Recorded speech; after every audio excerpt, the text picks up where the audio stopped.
Well, hey there guys, and welcome back. On this week's show, a review of the Rikon Oscillating Drum Sander.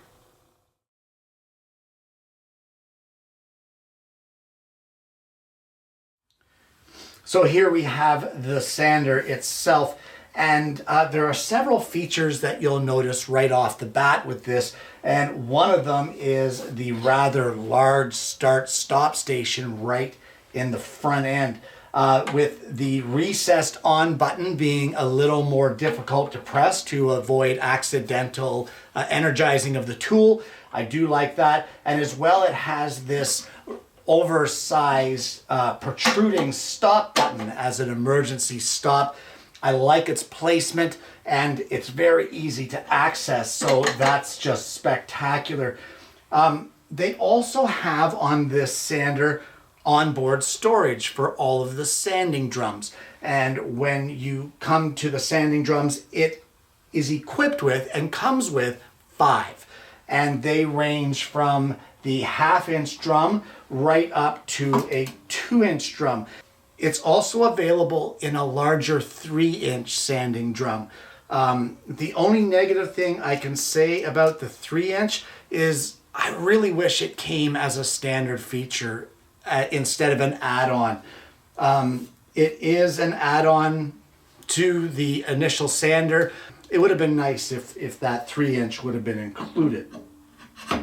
So as well as the onboard storage for all of the sanding drums, it also has off to the side here little pockets which hold all of your inserts for your sanders, as well as it holds the wrenches that the tool comes with in order to tighten things, remove the sanding drums, and that sort of thing. It's a pretty basic setup. What you see is what you get. So unlike other sanders that I've had, with the Rikon, the entire table tilts in order to sand the angles that you want, and it tilts front to back. Let me show you the way it tilts, because it is a pretty solid mechanism. Well, the tilting of the cast iron table starts on the left side here with the loosening of the retaining lever.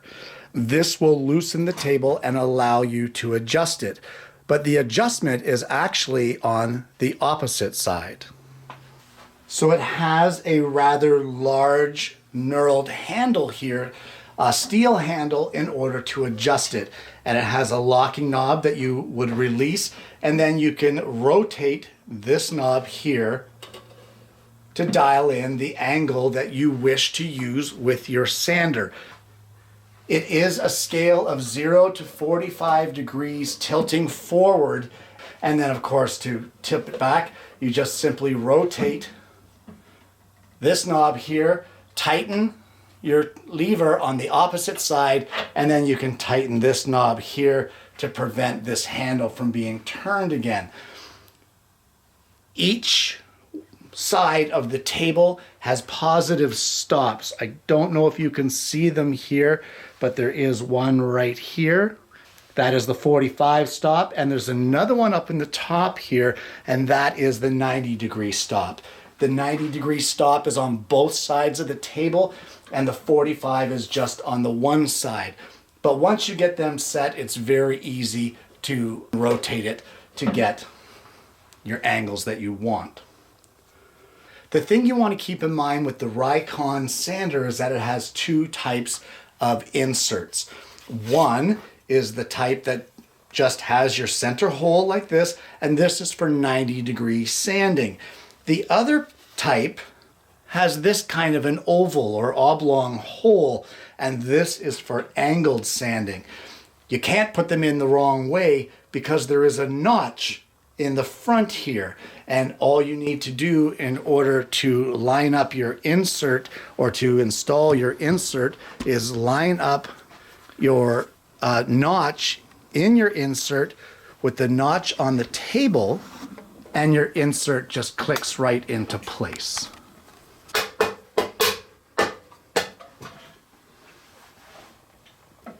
So here is going to be one of the first negative things I'm going to say about the sander, and it has to do with those inserts. If you have one of the straight spindle or 90-degree sanding inserts, and you line it up with that notch and you place it in place, there's nowhere to grab it. There's nowhere to grab a hold of this to get it out. The underneath, under here, is completely enclosed.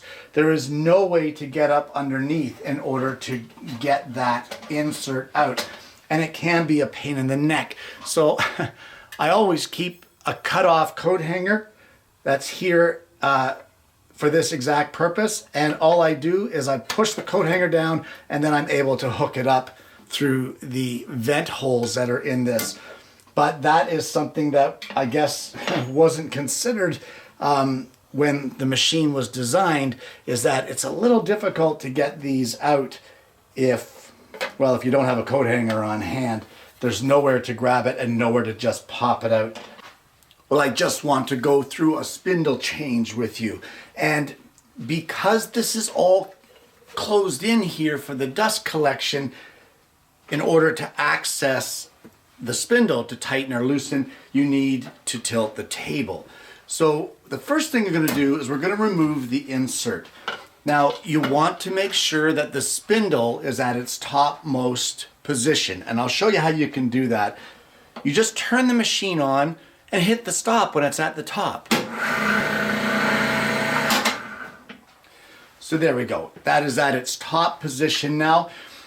From here, you just want to loosen the table, loosen your setting knob, and turn it to its 45-degree position. We'll place a 17, it's a 2-wrench system, 17-millimeter wrench on the bottom, 17 on the top. You have to remember it's a left-handed thread. So we'll just loosen that off. You can then take the other one out, remembering lefty-loosey, righty-tighty does not apply in this case. And then let's change it to a 2-inch. So you'll place your 2-inch in place here. Spin it down. You can place your other 17 mil wrench in there and give it a little tighten. That's it. That's it. The spindle is changed. You just have to make sure that this is at its uppermost position, because if it isn't, you won't get both wrenches in there. The main spindle in the sander that you need to use a wrench on in order to tighten or loosen your drums is a 17 millimeter. And the sander comes with 2 wrenches, both of them with a 14 millimeter on one side and a 17 millimeter on the other. Same over here, 17 and 14. The main spindle of our sander, 17 millimeter.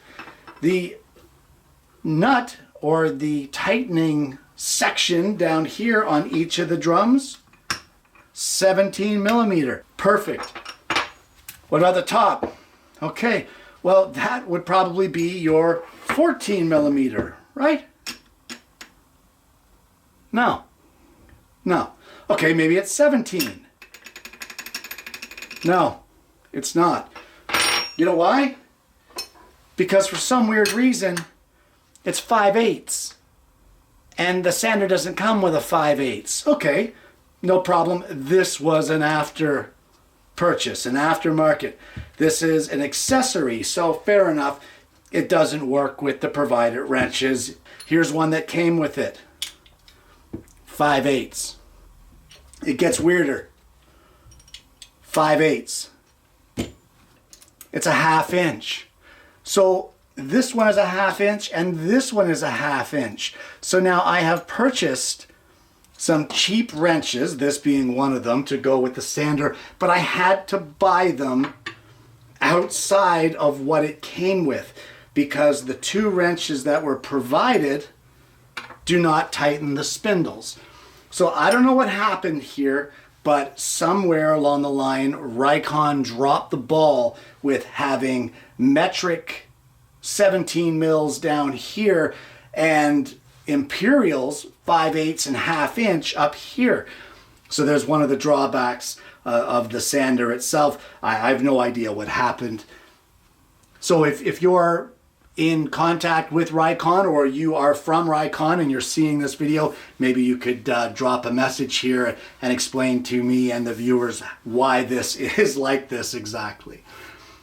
So as far as power goes for these machines, they run on 120 volts and they have a 1/2 horsepower motor.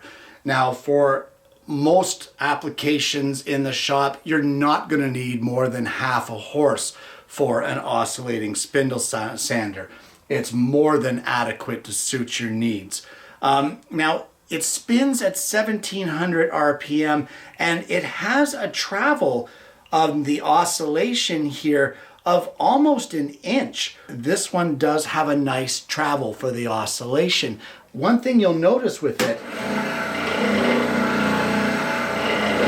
is that in general it's pretty quiet in comparison to most oscillating spindle sanders that I've used. This one is fine. So as far as noise goes, it's not that bad for a sander. Well, here's the thing now with the dust collection. Yes, it has dust collection, and what do I think of it? Well, you know what? It's probably one of my favorite features of the entire sander, and I'm going to show you why. I'm going to turn the machine on and then hit the shop vac, and I'm going to do some sanding. I'm going to speed the video up just so that we don't go crazy on it, but pay attention to the dust collection of this machine.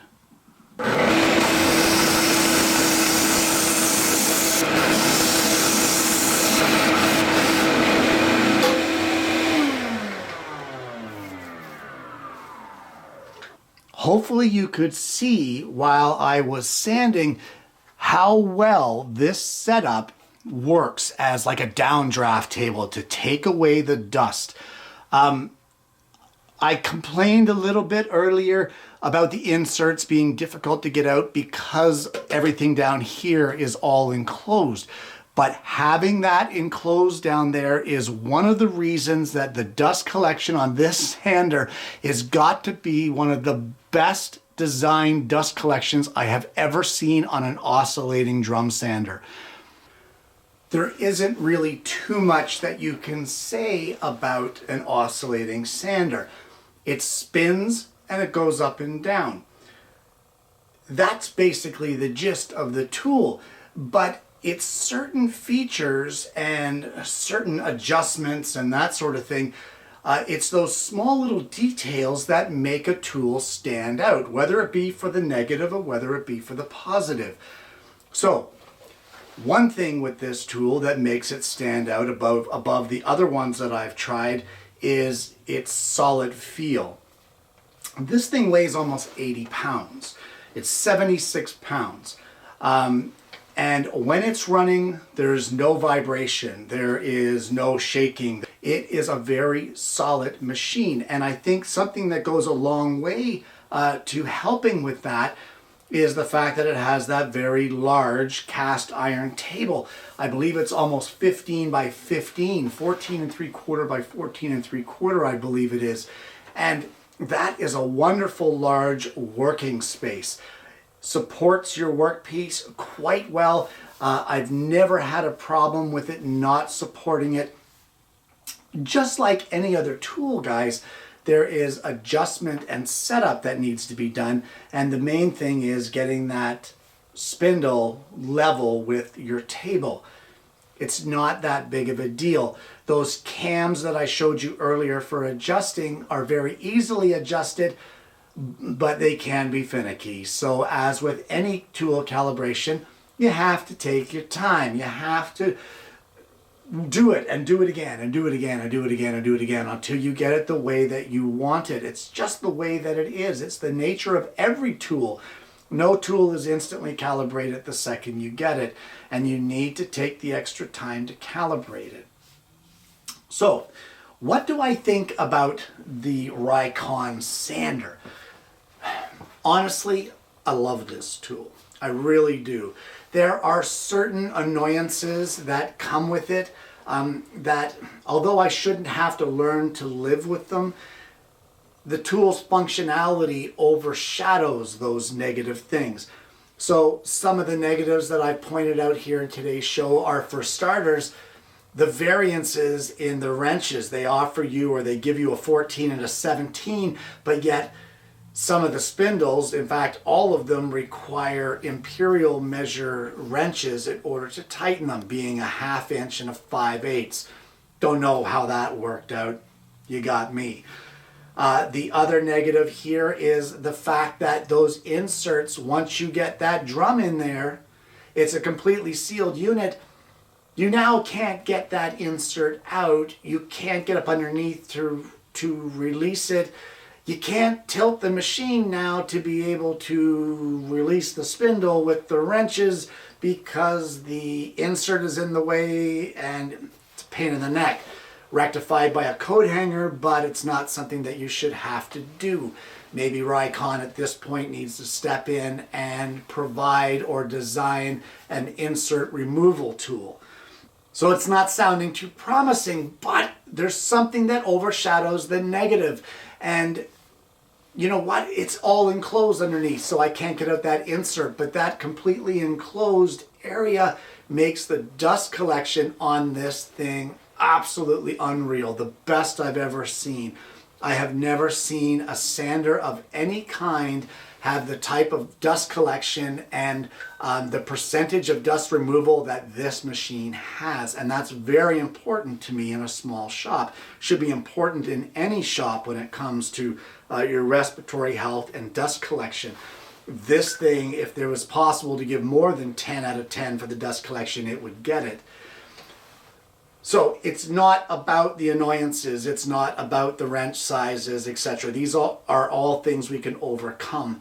It's all about the functionality of the tool and how do I give it as far as for adjustments, its function, the way it operates, its vibration, its power, on-off switch, dust collection, etc., etc.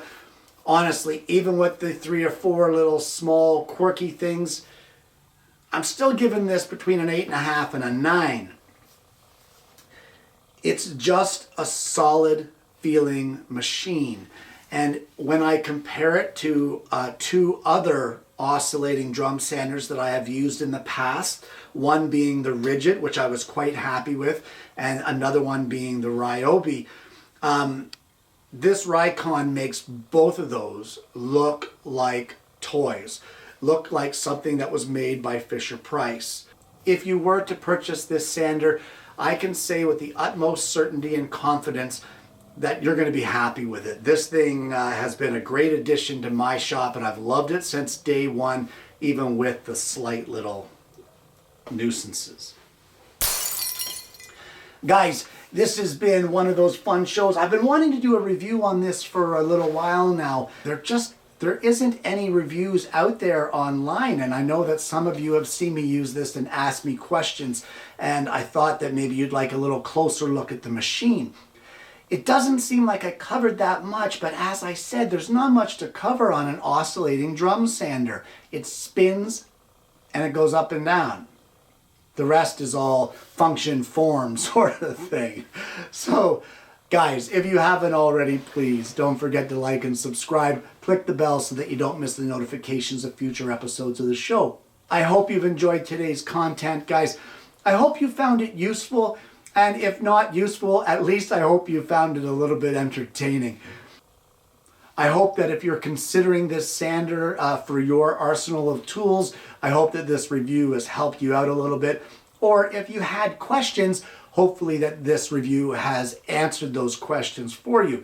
But certainly, if you have any other questions that I did not cover in this video, please drop the comment below, and I would be more than happy to answer your questions and try to straighten out any doubts that you might have.